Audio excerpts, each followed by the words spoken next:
નમસ્કાર લોકમંચમાં દર્શક મિત્રો આપનું સ્વાગત છે અને ચર્ચા કરી રહ્યા છે આપણે ફરી એકવાર અનામતમાં હવે આપણને અસમંજસનું વાતાવરણ જોવા મળી રહ્યું છે કારણ કે જે રીતે શરૂઆત થઈ છે કે પાટીદારો એવું કહી રહ્યા છે કે સ્વયંભૂ અમે લોકો અનામતની માંગ લઈને બહાર આવ્યા છે।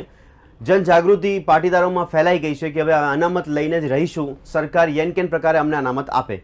પણ અનામત મુદ્દે અલગ અલગ સ્ટેટમેન્ટ પાટીદારોનો જ આવી રહ્યા છે, રેલી બહુ વિકરાળ સ્વરૂપમાં જોવા મળી રહી છે અને હવે ક્યાંક એવા સંભવિત રાહતો કે જે પાટીદારોને મળવી જોઈએ એના મુદ્દે ચર્ચા થઈ રહી છે। પણ હવે એવું લાગી રહ્યું છે કે વાતાવરણ એવું જોવા મળી રહ્યું છે કે જો પાટીદારોને અનામત મળી શકે છે અથવા મળશે તો જે 27% સમાવેશની વાત છે એમાં ઓબીસીમાં જે જ્ઞાતિઓ 27%માં આવેલી છે એ લોકોને એવું છે કે અમારામાં ભાગ ન પડવો જોઈએ। સરકાર કંઈ પણ રસ્તો કાઢે અથવા તો એ રેશિયો વધારવો તો વધારે અથવા વૈકલ્પિક કાઢે, પરંતુ આ 27%માં અમારામાં કોઈ પણ પ્રકારની ભાગીદારી નોંધાવી જોઈએ નહીં।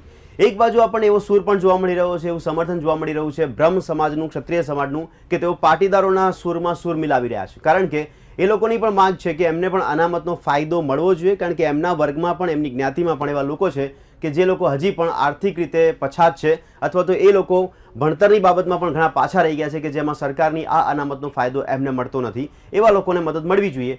એટલે બ્રહ્મ સમાજ છે પાટીદારોના રસ્તે પણ જોવા મળી રહ્યું છે। સાથે સાથે જે ઓબીસીમાં આવતી જ્ઞાતિઓ છે, સૌથી મોટો સવાલ એ થાય છે કે સૌથી મોટી ખામી વર્ષોથી સર્જાઈ છે કે અનામતમાં 146 જ્ઞાતિઓનો સમાવેશ થાય છે, એમાં ઘણા બધા લોકો હજી પણ એવા છે કે જે આજે આપણે જોઈએ છે કે પછાતના પછાત જ છે। સવાલ એ તો કે આ પછાત લોકોને સક્ષમ બનાવવામાં આવે ત્યારે જ આપણે આ અનામતને યથાર્થ સાબિત કરી શકીએ છીએ, પણ આજે આપણને ચિત્ર જોવા નથી મળતું। પણ છતાંય પાટીદારો એક માગ લઈને બેઠા છે કે અમને સમાવેશ કરો। હવે સરકાર ખૂબ જ અસમંજસ અનુભવી રહી છે કારણ કે એક બાજુ છે ઓબીસી એકતા મંચ કે જે લોકો ભાગીદારી નોંધાવવા માટેની ના પાડી રહ્યા છે અને પાટીદારો કહી રહ્યા છે કે અમને તો અનામત મળવી જ જોઈએ, સરકાર કંઈ પણ કરે। મારી સાથે ચર્ચામાં અત્યારે જોડાયા છે બ્રહ્મ સમાજ તરફથી કે બ્રહ્મ સમાજના પ્રમુખ છે હેમાંગભાઈ રાવલ કેતુ મારી સાથે ચર્ચામાં છે। હેમાંગભાઈ આપનું સ્વાગત છે। નમસ્કાર। અને દર્શક મિત્રો ડોક્ટર રાજેશ્વરસિંહ બારિયા કે જેઓ ઓબીસી એકતા મંચ તરફથી મારી સાથે ચર્ચામાં જોડાયા છે। ડોક્ટર રાજેશ્વરસિંહ આપનું સ્વાગત છે। નમસ્કાર। સૌથી પહેલા તો બ્રહ્મ સમાજનો પ્રશ્ન પૂછીશ કે બ્રહ્મ સમાજની માંગણી કઈ બાજુ છે? ઓબીસીમાં જે આવતી જ્ઞાતિઓ છે એમની સાથે અન્યાય થાય છે, એ અન્યાય ના થાય એના માટે છે કે પાટીદારોની જેમ અમને પણ ઓબીસીમાં સમાવેશ કરો અથવા અમને બી અનામતનો ફાયદો આપો, એ ડિમાન્ડ છે? શું કહેશો? બ્રહ્મ સમાજ એ હંમેશા સમાજને દોરવણીનું કામ કરવાનું એક બીડું ઝડપેલું છે જી। બ્રહ્મ સમાજ એ વસુદેવ કુટુંબમમાં માને છે જી। અમે લોકો બ્રહ્મ સમાજ વતી જ્યારે વાત કરતા હોઈએ છીએ ત્યારે સમગ્ર સમાજનું અને સમગ્ર દેશ હિતનું સૌપ્રથમ વિચારતા હોઈએ છીએ, પરંતુ સાથે સાથે એ વસ્તુની પણ અહીંયા ચર્ચા કરવી યોગ્ય છે કે આજે બ્રાહ્મણ સમાજના 75%થી વધારે લોકો દારૂણ્ય ગરીબીની અંદર જીવી રહ્યા છે। એની ઓબીસીમાં સમાવેશ કરવો કે ન કરવો એ માંગ છે આપની? આપને પ્રશ્નની સાથે જ હું વાત કરું, માનનીય મુખ્યમંત્રીશ્રીએ જે નીતિનભાઈ પટેલની જે 7 જણની કમિટી બનાવેલી છે તે કમિટીએ અમને આ પ્રશ્નના સમાધાન માટે અથવા તો અમારી માગણીઓ માટે અમને સમસ્ત ગુજરાત બ્રહ્મ સમાજને આમંત્રણ આપવામાં આવેલું હતું, પરંતુ સમસ્ત ગુજરાત બ્રહ્મ સમાજે એ નક્કી કર્યું કે સૌપ્રથમ પહેલા સમાજની 400 પેટા જ્ઞાતિઓને ભેગા કરીને તેમનો મંતવ્ય જાણવા અને તેમના મંતવ્ય જાણ્યા પછી એક મંચ ઉપર વાતને રજૂઆત કરવી માટે હજી સુધી અમે લોકો આ કમિટીની સમક્ષ ગયા નથી, નંબર 1। નંબર 2, પાટીદારોના આંદોલનને અમારો સૈદ્ધાંતિક ટેકો છે। એનો મતલબ એમ થયો કે આર્થિક રીતે પછાત, ફક્ત આર્થિક રીતે પછાત જે કોઈ પણ સમાજની અંદર લોકો આવે છે બ્રહ્મ સમાજની સાથે, તેમને તેમના ભાગનું અથવા તો તેવા ઓબીસીની ડિમાન્ડ આપને કદાચ ખ્યાલ નહીં હોય, ઓબીસીની ડિમાન્ડ છે કે ઓબીસીમાં પાટીદારોનો સમાવેશ થાય એવી ડિમાન્ડ છે પાટીદારોની। આપની વાત હું કહી દઉં, પાટીદારોની વાત 100% પાટીદાર કરશે। અમારી બ્રહ્મ સમાજની જે મુખ્ય 5 માગણીઓ અમે કરી હતી તેમાંની 3 માગણીમાં પહેલી છે કે બ્રાહ્મણ સમાજને આર્થિક રીતે ગરીબ બ્રાહ્મણો, આઈએએસ કે આઈપીએસ ઓફિસરના દીકરાઓની વાત નથી કરતો, આર્થિક રીતે ગરીબ બ્રાહ્મણ હોય એને કોઈ પણ પ્રકારની સરકારે એવી વ્યવસ્થા આપવી જોઈએ કે જેથી કરીને તેમના દીકરા પણ સામાન્ય બ્રહ્મ સમાજ પાટીદારો રેલી કરવા નીકળ્યા છે, ત્યારબાદ બ્રહ્મ સમાજ સૈદ્ધાંતિક રીતે ટેકો આપીને હવે રેલીના સ્વરૂપમાં કેમ જોવા મળી? અત્યાર સુધી બ્રહ્મ સમાજ ક્યાં હતો? બ્રહ્મ સમાજની વાત આપને કરું તો 30 વર્ષ પહેલા ત્રંબકભાઈ ટોલી જે સરકારની અંદર મિનિસ્ટર હતા, આજે તમે જોઈ શકો છો કે સરકારમાં અમારું કોઈ પ્રભુત્વ નથી, સરકારમાં અમારા કોઈ મિનિસ્ટર નથી બ્રહ્મ સમાજના। 30 વર્ષ પહેલા જયારે ત્રંબકભાઈ ટોલી મિનિસ્ટર હતા ત્યારે એ કેબિનેટની અંદર એક મુસદ્દો ઘડાયેલો હતો જેની અંદર 30 વર્ષ પહેલા આ નક્કી થયેલું હતું કે બ્રહ્મ સમાજના આર્થિક રીતે ગરીબ બ્રાહ્મણો છે તેમને કોઈ પણ રીતે સરકારે મદદ કરવી જોઈએ. કમનસીબે ત્રંબકભાઈ ટોલીવાળાનું અવસાન થયું. હજી લોકોને કારણ નહીં સમજાતું કે બ્રહ્મ સમાજ પાટીદારોને સૂરમાં સૂર મિલાઈ કેમ રહ્યું છે, અચાનક અત્યારે જ કેમ બ્રહ્મ સમાજ આગળ આવ્યું છે, અત્યાર સુધી પાટીદારો પહેલા કેમ ના આવ્યું? હું આપને એ જ જણાવું અન્યાય તો થઈ રહ્યો છે ને વર્ષોથી. 30 વર્ષ પહેલા ત્રંબકભાઈ ટોલીએ આવાજ ઉઠાવ્યો હતો. કેબિનેટની અંદર આ મુસદ્દો રજૂ પણ થઈ ગયો હતો, પરંતુ વિધાનસભાની અંદર તેમના અવસાનના કારણે રજૂ ના થઈ શક્યો. ત્યારબાદ બ્રહ્મ સમાજ હંમેશા સૈદ્ધાંતિક રીતે બંધારણની મર્યાદાને ધ્યાનમાં રાખીને પોતાની માગણીઓ રજૂ કરે છે. બરાબર. સુગનાબેન નું જે પંચ હતું એ સુગનાબેન પંચ આગળ અમારા 17 તાલુકા બ્રહ્મ સમાજના આગેવાનોએ ઘેર ઘેર જઈને બ્રાહ્મણોનો સર્વે કરીને સુગનાબેન પંચ આગળ રજૂ કર્યો હતો. કમનસીબે 3 દિવસ પહેલા અમને જાણ થાય છે છાપાના સમાચાર દ્વારા કે સુગનાબેન ત્રિવેદી પંચને ધરમૂળથી નાબૂદ કરી દેવામાં આવ્યું છે. માટે આપની એ વાત સાથે હું અસંમત છું કે પાટીદારોએ માગણી કર્યા પછી એમના સૂરમાં કે એમના સપોર્ટમાં બ્રહ્મ સમાજ આવ્યું છે. બ્રહ્મ સમાજની પોતાની અલાયદી માગણીઓ છે. બીજી 2 માગણીઓ પણ છે કે જે મારા મિત્ર ઓબીસી સમાજમાંથી આવે છે તે પણ સંમત હશે કે બ્રાહ્મણ અત્યારે ગરીબ બ્રાહ્મણ ફક્ત ગોળપદું કરીને, અને એ પણ દરેક સમાજ ઉપર આધારિત છે, પાટીદાર સમાજને પણ આધારિત છે અને ઓબીસી સમાજ ઉપર પણ આધારિત છે. પાટીદારોએ આ રેલીઓ કાઢી છે, ઉગ્ર આંદોલન કરે, એના જગ્યાએ બ્રહ્મ સમાજનો રસ્તો અખત્યાર કરવો જોઈતો હતો. દરેક સમાજને પોતાની કાયદાકીય રીતે બંધારણની રીતે માંગ કરવાનો હક છે. આજે ઓબીસી સમાજને પણ આંદોલનનો રસ્તો અયોગ્ય માનો છો આપ? આંદોલન જ્યાં સુધી આંદોલન તો ગાંધીજીએ પણ કર્યું હતું. નહીં, એ જ્ઞાતિ પ્રમાણેની વાત નથી. ગાંધીજીએ જ્યારે આંદોલન કર્યું હતું, ગાંધીજીએ જ્ઞાતિ પાટીદાર સમાજની વાત જે છે, આંદોલન તો વર્ગ વિગ્રહ ઉભો કરી રહ્યો છે. પાટીદાર સમાજના કોઈ અહીંયા પ્રવક્તા આવ્યા હોત તો કદાચ પાટીદાર સમાજ એમની વાત કરી શકે. બ્રાહ્મણ સમાજની અમારી બીજી 2 માગણીઓ છે જે આંધ્રપ્રદેશની અંદર બ્રાહ્મણ વિકાસ બોર્ડ નામનું એક બોર્ડ રચવામાં આવ્યું છે કે જેની અંદર બ્રાહ્મણ પૂજારીઓને, જે નાના નાના ગામોમાં નાના નાના મંદિર છે તેની અંદરના બ્રાહ્મણ પૂજારીઓને પગાર આપવામાં આવે છે. અમારી માગણી એવી છે, તમે બ્રાહ્મણ સમાજની માગણીને જો તમે વિશાળ ફલક ઉપર જોશો ને તો બ્રાહ્મણ સમાજ કદી વર્ગ વિગ્રહમાં માનતો નથી, બધાને સાથે રહીને ચાલવામાં માને છે. બ્રાહ્મણ સમાજની માગણી એ છે કે આ પૂજારીઓને પણ અનામતમાં સમાવેશ ન કરે, પણ અનામતને જે ફાયદો આર્થિક રીતે આપના વર્ગમાં જે નબળા લોકો છે એમને મળવો જોઈએ. અનામતમાં સમાજની અંદર જે આર્થિક રીતે નબળા બ્રાહ્મણો છે તેને એ પ્રકારનો ફાયદો થવો જોઈએ, પણ બીજાને નુકસાન કર્યા વિના. ચોક્કસ. ડોક્ટર રાજેશ્વરસિંહ, હું આપને પૂછવા માંગીશ કે પાટીદારોને સમાવેશ કરવામાં આવે તો આપને વાંધો શું છે? અચાનક હવે ઓબીસી મંચ, એકતા મંચ કેમ હવે રેલીઓ કરવા માંડ્યું છે? કારણ ઓબીસી તો વર્ષોથી દબાયેલો પછાત અને ગરીબ કુટુંબો અને ગરીબ સમાજ છે. એને વર્ષોથી આ દેશ આઝાદ થયો પછી પણ 45 વર્ષ સુધી અન્યાય કરવામાં આવ્યો છે. અમને 1995 ની અંદર અનામત ને સુપ્રીમ કોર્ટના આદેશ પછી અમને અનામતનો લાભ મળવાનો શરૂઆત. બરાબર છે. અત્યાર સુધી કોઈ નથી થઈ. જ્યાં સુધી પાટીદારોના અનામતની માંગનું છે 27% જે અનામત છે અમારી, એની અંદર કોઈ પણ જો ભાગ પડાવવામાં આવશે તો અમારો બક્ષીપંચ સમાજ ક્યારેય ચલાવી નહીં લે. એને અમે ગલીએ ગલીએ આ દેશના ગામડે ગામડે સુધી એનો વિરોધ કરીશું. વાંધો શું છે? 27% માં સમાવેશ થવાની વાત થાય તો વાંધો શું છે આપને? પાટીદારોને જો એવું લાગતું હોય કે અમે પછાત છે તો અમારું વિચારો કે અમારી પરિસ્થિતિઓ કેટલી આ દેશની અંદર અમારી નબળી છે. જો પાટીદારોને એમના ભાઈઓ માટે લાગતું હોય કે અમે આ રીતે નબળા રહી ગયા, પછાત રહી ગયા, તો આ દેશે અમને તો 45 એ વાત તો સ્વીકારતા છો કે પાટીદારો કે અન્ય બિન અનામતમાં આવતી જાતિઓમાં બી નબળા વર્ગમાં નબળા વિદ્યાર્થીઓ, નબળા પરિવારો છે, આપ માનો છો? હોઈ શકે, દરેક બ્રહ્મ સમાજમાં પણ હોઈ શકે, વૈષ્ણવ સમાજમાં. એ લોકો સરકાર, એ સરકારનો વિષય છે. એ લોકો સરકાર આપે અમને અનામત અમારી 27% ની સિવાય બંધારણમાં સુધારો કરીને શક્ય છે, બંધારણમાં સુધારો કરે અને બંધારણમાંથી એ લોકોને આર્થિક રીતે પછાત જે પરિવારો છે એમને એમનો હક આપવામાં આવે. અમે તો જે રીતે અત્યારે પણ તમે જુઓ ગુજરાતની અંદર જ્યાં સુધી લાગે વળગે ત્યાં સુધી અમારા બાળકોને પૂરું શિક્ષણ નથી મળતું. અમે તો ખરેખર અનામતનો લાભ પણ નથી લઈ શકતા.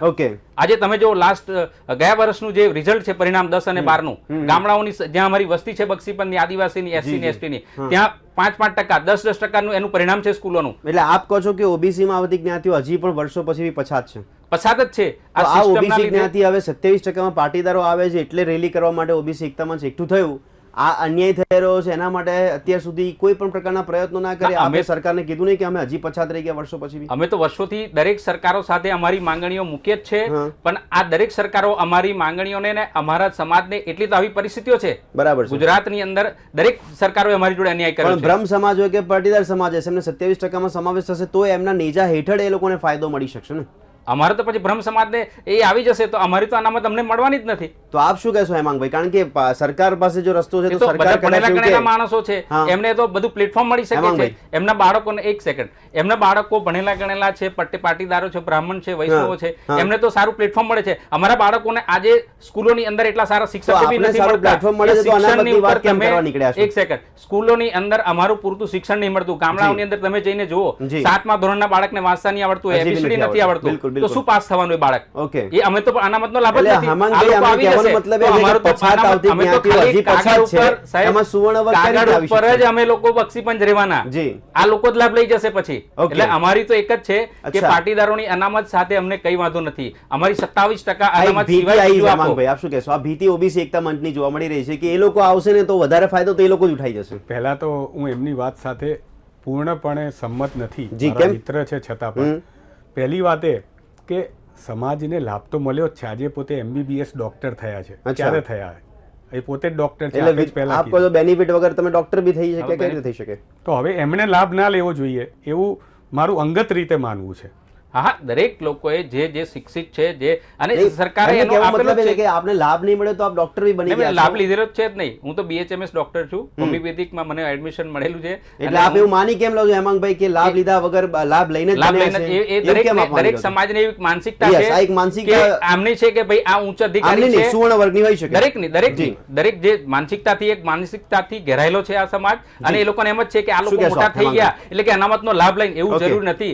ઘણા લોકો છે આ દેશની અંદર, નરેન્દ્રભાઈ વડાપ્રધાન છે, બક્ષીપંચમાંથી આવે કે લાભ લઈને થયા છે. જી, એટલે આપ એવું કહી શકો કે લાભ લીધો એટલે વડાપ્રધાન માટે? પહેલા તો એવું દરેકની કોઈ એબિલિટી ઉપર તમે એવું ના કહી શકો કે અનામતનો લાભ લઈને આવી શકેલા. સૌપ્રથમ તો હું પહેલી વાત બ્રહ્મ સમાજ વતી હું કહી દઉં કે અમે લોકો કોઈનું પણ લીધેલું છીનવીને અમે કોઈ અમારી જાતને ખુશ કરવા નથી માંગતા. બ્રહ્મ સમાજના આર્થિક રીતે નબળા લોકો માટેની વાત કરી હતી, પરંતુ સાથે સાથે એ પણ કહીશ કે છેલ્લા 95 વર્ષ 95 કે 92 આપે વાત કરી ત્યારથી આમૂલ પરિવર્તન આવ્યા છે. ઓબીસી સમાજના લોકો કલેક્ટર, ડેપ્યુટી કલેક્ટર મારી સામે મેં જોયેલા છે. હું નામ સાથે અહીંયા કહી શકું છું, મારા મિત્રો છે. એ લોકોને હું જેમ જો ભારત સરકાર અત્યારે ગુજરાત સરકાર કહે છે, નરેન્દ્ર મોદી કહે છે કે ગેસની સબસિડી જે લોકોને પોસાય છે એ લોકોએ છોડી દેવી જોઈએ, તો એ પ્રમાણે અનામત પણ જે લોકોએ લાભ લઈ લીધો છે એને સ્વયંભૂ છોડવી જોઈએ, એવી પણ એક મુહિમ થઈ છે. હજી પછાત નથી રહ્યા, એ લોકો બી વિકસિત થયા છે. જે લોકો વિકસિત, એમાં પણ એક મારી વાત બહુ સમજવા જેવી છે ડોક્ટર સાહેબ.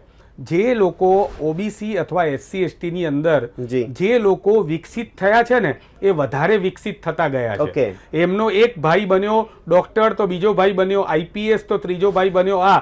પરંતુ એમના જ સમાજના જે કચડાયેલા લોકો છે એમના માટે એમણે પોતે આગળ આવીને પોતાની અનામત કે હવે અમારે નથી જોઈતી, અમારા ભાઈઓને આપીએ એવું સુવર્ણ વર્ગને કે આપના લોકો છે એમાં વિકસિત વર્ગ છે, બીજી ત્રીજી ચોથી પેઢી સુધી વિકસિત થયા જ કરે છે, ફાયદો ઉઠાઈ કરે છે, એમનાથી પણ વાંધો છે એમને.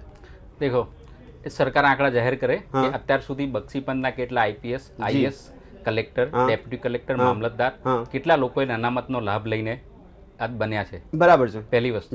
બીજી કે જે લોકો આજે અમારા તો શિક્ષણ જ નથી, અમારા જેવા લોકોની સંખ્યા 1% થી 2% પણ વધારે નહીં હોય. બરાબર છે. અમારો સમાજ આજે પણ ગામડાની અંદર આ પાટીદારોને ત્યાં જ કાળી મજૂરી કરે છે, એમને ત્યાં જ અમારું એ કરીને જવાય. એ જ લોકો એમ કે અમારો રોટલો અમે એમાં ભાગ પડાવીશું. અમારી જ વસ્તુની અંદર અમારો ભાગ પડાવવામાં આવે, ક્યારેય નહીં ચલાવે અને અમારો હક અમે ક્યારેય પણ કોઈને નહીં આપીએ.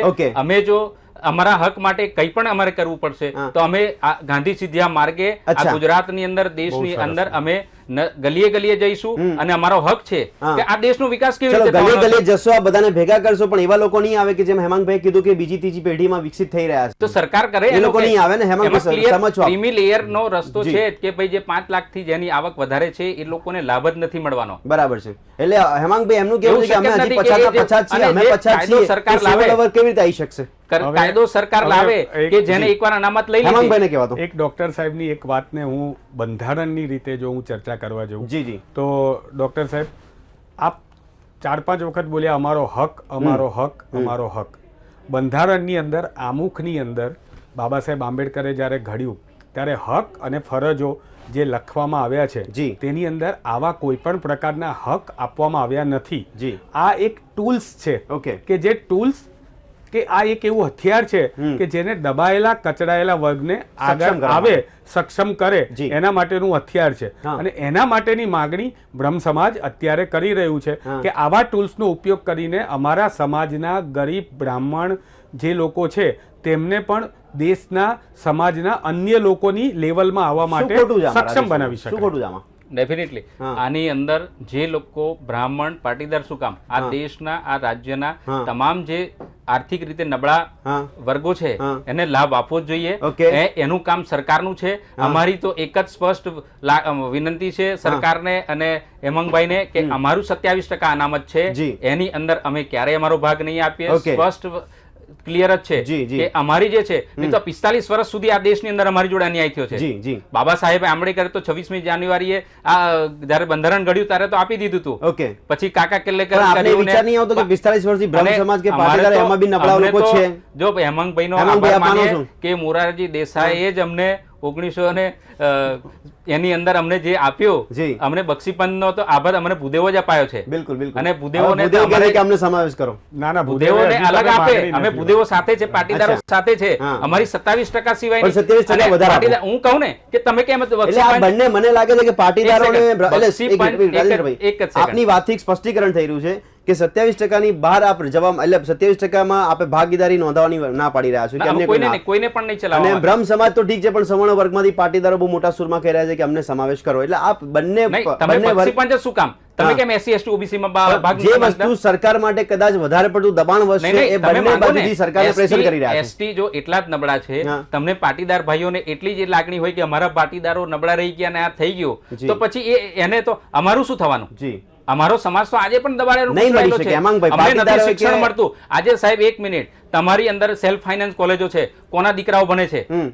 કેટલા ટકા એડમિશન મળે છે? Okay. એ લોકો એવું કે છે કે બક્ષીપંથના SC ST વાળાના ઓછા ટકા પરિણામ હા, મળીએ હા, તો બિલકુલ. તમે સેલ્ફ ફાઇનાન્સોમાં કયા હકે જઈ શકો છો? બિલકુલ, કેટલા બિલકુલ. મેરિટ ઉપર જાઓ છો તમે? જી, જી, જી. બતાવો. અને સરખી ને સૌથી એને વધારે NRI વોટ બેંક કોટા- બ્રહ્મ અને પાટીદાર NRI સમાજની કોટાની છે અંદર શું સરકારમાં. ભાગીદારી છે? NRI કોટાની અંદર કેટલા લોકો આવે છે? હા. કોણ પૈસા આપે છે? કેટલા બક્ષીપંથના આ NRI અને સેલ્ફ કેમ આમાં ફાઇનાન્સ OBC કોલેજની લોકો વાળા નહીં જોવા અંદર મળતા? કેટલા? એ તો કહું છું કે બતાવો કેટલા ટકા OBC વાળાએ લીધું. 100 બેઠકોમાંથી એક્ઝામ્પલ તરીકે 100 માંથી કેટલા બક્ષીપંથના દીકરા આયા હા હા કે SC ST નો OBC ના? બરાબર કારણ કે છે. અમે તો ભણવા માટે જ સક્ષમ નથી. તો અમને આપ- તો પ્લેટફોર્મ જ નથી મળતું. યસ તો અમે હેમાંગભાઈ શું પાસ કહેશો? આપ થઈ શકીએ. સક્ષમ નથી છતાં બી એનઆરઆઈ કોટામાં સેલ્ફ ફાઇનાન્સ કોલેજોમાં પટેલો અને બ્રહ્મ સમાજને આ બધા બાળકો વધારે પડતા ત્યાં જોવા મળે છે, ત્યાં ઓબીસી નું બાળક જોવા નહીં મળતું. અહીંયા અમારો પ્રશ્ન અલગ છે. અહીંયા તો અમારા સક્ષમ બાળકો જે તૈયાર થઈને આ બધા સામે લડાઈ લડીને 98%, 99%, 99.9% લાવીને હા. ડોક્ટર બનીને બહાર આવે છે, હા. આઈએએસ કે અથવા આઈએસ લેવલનું ભણીને MBA થઈને બહાર આવે છે, એને અહીંયા સરકારમાં નોકરીઓ નથી. બરાબર. આજે ગૂગલનો CEO ગણો કે પેપ્સીના ઇન્દ્રા નુઈ ગણો કે જે બીજા 5-7 કંપનીઓની અત્યારે મલ્ટીનેશનલ કંપનીના CEO ગણો એ આજે બ્રાહ્મણ છે. હા. જ્યારે એમને આવા યુવા ધનને દેશની બહાર જવું પડે છે. અચ્છા. મારું એક આપને એક સામાન્ય મારું એક મંતવ્ય છે, ઓવરઓલ છે, એક ઓબીસી સમાજ માટે નથી, પરંતુ જો આપણે શૈક્ષણિક રીતે એક વખત અનામતનો લાભ લીધો, એ અનામતનો લાભ લીધા પછી એ જ વ્યક્તિને નોકરી માટે 28 વર્ષની જગ્યાએ 35 વર્ષ સુધીનો લાભ મળે છે. 35 વર્ષ સુધીનો એ લાભ લીધો, બીજી વાર ન અંદર મળવો આવ્યા, જોઈએ. બીજી વખત લાભ લીધો, ત્રીજી વખત પ્રમોશન પણ માટે એવા લાભ સ્વીકારે મળે છે છે. લોકો, એ લોકો હા. સ્વીકારે છે ઓબીસી માં છે. તો સરકાર કદાચ સરકારમાં તો હું વાટાઘાટો કે આપને હવે વ્યવહાર એ જ થતું કહું છું છે. કે હવે આપ આજે માનો છો છેલ્લી કે વાત બીજી હું ત્રીજી વાર આપને ફાયદો મારી થવો છેલ્લી વાત રજૂ કરી દરેક દઉં માણસો કે જે બક્ષીપંચમાં એકવાર જેને એક મિનિટ અનામતનો ડોક્ટર લાભ લઈ સાહેબ, લીધો. હું આપની વાત ઉપર જ આવું છું. જી. હું સરકારે જે અત્યારે કમિટી નીમી છે, હા. આ કમિટી જે નીતિનભાઈ પટેલની છે, એ હું એમ માનું છું કે પાંખ વિનાનું પક્ષી છે, જે ખાલી ફક્ત જીવી જ શકે છે, ઉડી શકે એમ નથી. આ કમિટીની અંદર અમે લોકો હજી અમારી રજૂઆત કરવા પણ નથી ગયા. એ આપને જાણ સારું, એનું કારણ જ એ જ છે કે અમારા સમાજની 400 પેટા જ્ઞાતિઓએ ભેગા થઈને નક્કી કરીને જે આર્થિક માપદંડની ઘડવાના છે તેમાં મુખ્યત્વે આર્થિક માપદંડ. આપણે મુખ્ય મુદ્દા પર આવીએ, આર્થિક બાબતની વાત કરી રહ્યા છો, પણ આ સમાવેશ કર્યા વગર શક્ય લાગે છે કોઈ રસ્તો? ઘણો રસ્તો છે. હું આપને જો સૌથી પહેલા શિક્ષણને યુવાનોને તકલીફ પડતી હોય તો શિક્ષણમાં સરકારી કોલેજોની અંદર 60 સીટો છે, બીજી 10 વધારાની સીટો આ બીજા સમાજ માટે આપી દો. ઘણા બધા રસ્તાઓ છે ને બંધારણની અંદર જ્યારે બાબા સાહેબ આંબેડકરે કીધેલું છે કે બંધારણની અંદર અમેન્ડમેન્ટ લાવી શકે છે. માનો જો ઓબીસી એટલે અનામત છે જ નાબૂદ થઈ જવી જોઈએ, આ રીતે આપે જે વિકલ્પ બતાવ્યો વિકલ્પ બધા માટે હોવો જોઈએ, પછી ઓબીસી હોય અન્ય. સૌપ્રથમ તો દરેક સમાજને આગળ વધવાનો પૂરતો હક છે. અનામત નાબૂદ થવી કે ના થવી એક અલગ ચર્ચાનો વિષય છે, પરંતુ પોલિટિકલ લોકોનું રાજકારણ આના ઉપર ટકી રહ્યું છે તે વાત સાથે મારા મિત્ર પણ સંમત હશે ને હશે જ. માટે સૌપ્રથમ તો દરેક સમાજે વર્ગ વિક્રયની પાટીદાર સમાજને પણ હું આગ્રહ કરું છું અને મારી સાથે ઓબીસી સમાજના અગ્રણી છે તેમને પણ કહું છું કે એક વખત પાટીદાર સમાજ, ઓબીસી સમાજ, બ્રહ્મ સમાજ અને બધાએ ભેગા મળીને સરકાર સમક્ષ એક એવો રસ્તો આપણે જ આપવો જોઈએ કે જેથી કરીને સરકાર દરેકને એક પ્લેટફોર્મ ઉપર લાવીને દરેકને પોતાનો લાભ આપી શકે. ઓકે દર્શક મિત્રો, આપણે ચર્ચાને અહીંયા સમાપ્ત કરીએ, પરંતુ હમણાં શરૂઆતમાં જેમ વાત કરી પ્રમાણે કે અસમંજસ અત્યારે 27% જે લોકો છે એ લોકો એકતા મંચ તરીકે ઉભા થઈને આવે છે કે હવે બીજી કોઈ જ્ઞાતિને સમાવેશ ન કરે અને ખાસ કરીને સુવર્ણ વર્ગને સમાવેશ ન કરો, કારણ કે અમે પછાતના પછાત જ છીએ, પણ અમારામાં ઘણા લોકો એવા છે કે જે લોકો બીજી ત્રીજી પેઢીએ પણ આનો ફાયદો, જે હોશિયાર છે એ લોકો ફાયદો ઉઠાવી પણ રહ્યા છે અને એમાં કદાચ સરકારની નીતિ પર ખોટ દેખાઈ રહી છે, સરકારની નીતિમાં સવાલ થઈ રહ્યા છે. પણ આખરે આ ખામી છે એ પૂરી થવી જોઈએ. અને બીજી વસ્તુ જે જોવા મળી રહી છે કે પાટીદારો કે સુવર્ણ જો એવું કહેતા હોય કે અમને પણ સમાવેશ કરો, તો બંને વર્ગ ઓબીસીમાં આવે છે અને નથી આવતો, એ સરકારને અત્યારે યેન કેન પ્રકારે ભીંસમાં લઈ રહ્યો છે, કારણ કે સરકારે રસ્તો કાઢવો જોઈએ. પણ આખરે સમાવેશની બાબતમાં સરકાર હસ્તક્ષેપ ન જ કરી શકે. સરકારે પોતે પણ સ્પષ્ટીકરણ કરી દીધું છે. આગળના દિવસમાં આપણને ખ્યાલ આવશે કે કયા પ્રકારની પરિસ્થિતિ આ જોવા મળશે. આ ચર્ચાને અહીંયા સમાપ્ત કરીએ છીએ. આ ચર્ચામાં બંને ભાગ લીધો તે બદલ આપનો આભાર. ફરી મળીશું દર્શક મિત્રો લોકમંચમાં એક નવા વિષય સાથે. ત્યાં સુધી રજા આપશો. નમસ્કાર.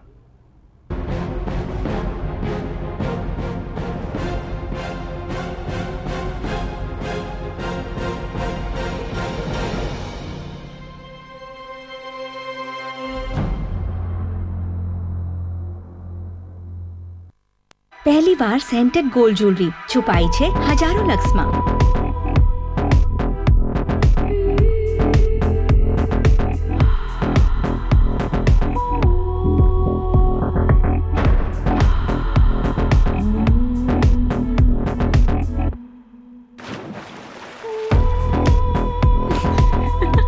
લક્સ સેન્ટેડ ગોલ્ડ ઓફર, જીતો અનોખું સુગંધિત સોનું માત્ર લક્સની અંદર, બસ થોડો જ લક્સ.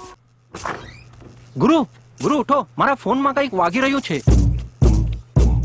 હે ફાયદાની વાત છે બકા, હોય કોઈ એસટીડી કોલ, બચતની ખન ખન ખન ખન સુણ, લોકલ કોલ પર પણ ખન ખન ખન 25 પૈસા એસટીડી, ખન ખન ખન 10 પૈસામાં લોકલ કોલ, ખન ખન ખન દર મિનિટે. જ્યારે લોકલ એરટેલ કોલ 10 પૈસા પ્રતિ મિનિટ અને એસટીડી 25 પૈસા મિનિટ હોય ત્યારે વાગશે બચતની ખન ખન ખન ખન ખન.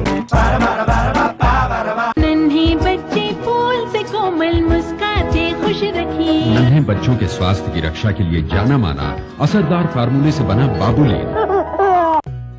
દરેક રસ્તો, દરેક ગલી ભારત છે અને ભારતને સ્વચ્છ કરવામાં કપડાં તો ગંદા થશે જ.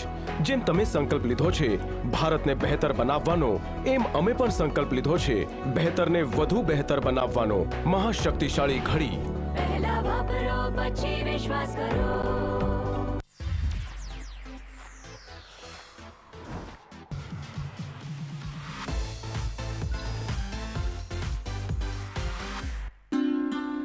चलिए एक बार फिर याद करते हैं मुकेश के सदाबहार नगमे, राजेंद्र जवेरी की मधुर आवाज में.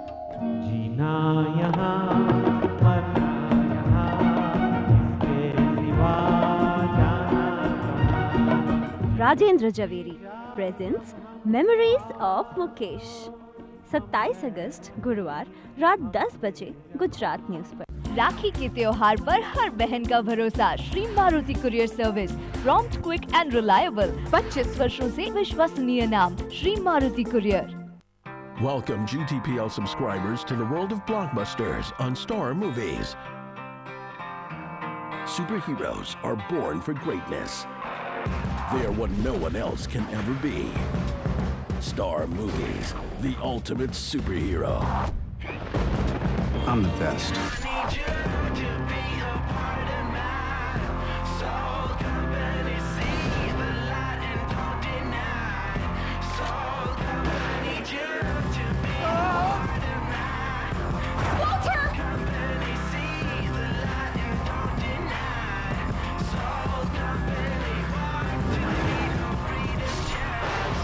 Star Movies, the ultimate superhero English movie channel. Subscribe to Star Movies now. Call your cable operator now and ask for the premium pack.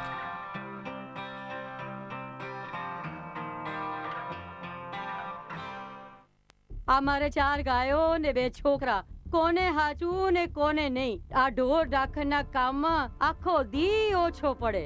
એમાંય વચ્ચે મોટાને નવડાઈ ધોડાઈને એનો ડબ્બો તૈયાર કરીને નિશાળે મૂકી આવવાનો અને પાછો આ નાનકાને રાખવાનો.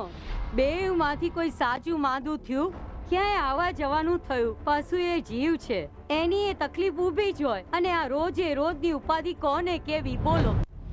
બહુ સહી હાર મારી મહિલા પશુપાલકોએ, પણ હવે એને હળવી કરશે ગુજરાત સરકાર. તેમને આપીને લાખો મિલ્ક મશીન્સ, ચાફ કટર્સ અને સાથે પશુ વીમાની પણ સહાય. આખરે એક સ્ત્રી સ્ત્રીની જ હાડમારીઓને સમજી શકે છે. અમારી સાથે સરકાર. ગતિશીલ ગુજરાત. અમારું ગતિશીલ ગુજરાત. ગતિશીલ ગુજરાત.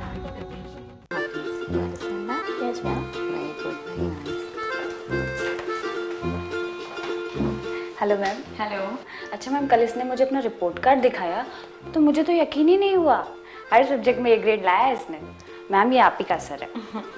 अरे नहीं, एक्चुअली ये हम तीनों की वजह से है. हम तीनों ने बहुत मेहनत की है ये रिजल्ट के लिए. तीनों? कौन तीनों? मैं, टीचर और टॉप स्कोरर.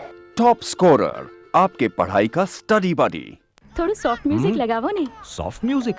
પણ કેમ? ઇન્ટરનેટ પર વાંચ્યું છે કે બાળકો શાંતિથી સૂઈ જાય છે. અને આ પણ ઇન્ટરનેટ પર વાંચ્યું છે. દાદીમાએ કહ્યું છે. અરે આને શું થયું? હવે આ સલાહ કોણે આપી? દરેક માતાએ. વુડવર્ડ્સ ગ્રાઇપ વોટર આપના બાળકને ગેસ, એસિડિટી અને કબજિયાતમાંથી તરત જ રાહત આપે. વુડવર્ડ્સ. फर्स्ट लुक के बाद सब डिपेंड करता है आपके फर्स्ट मूव पे. आप बन सकते हो द गाय जिसके साथ वो शॉपिंग जाए, क्लबिंग जाए और घर जाए, या ले आओ close up, make the first move और बन जाओ द गाय जिसके साथ वो शॉपिंग जाए, क्लबिंग जाए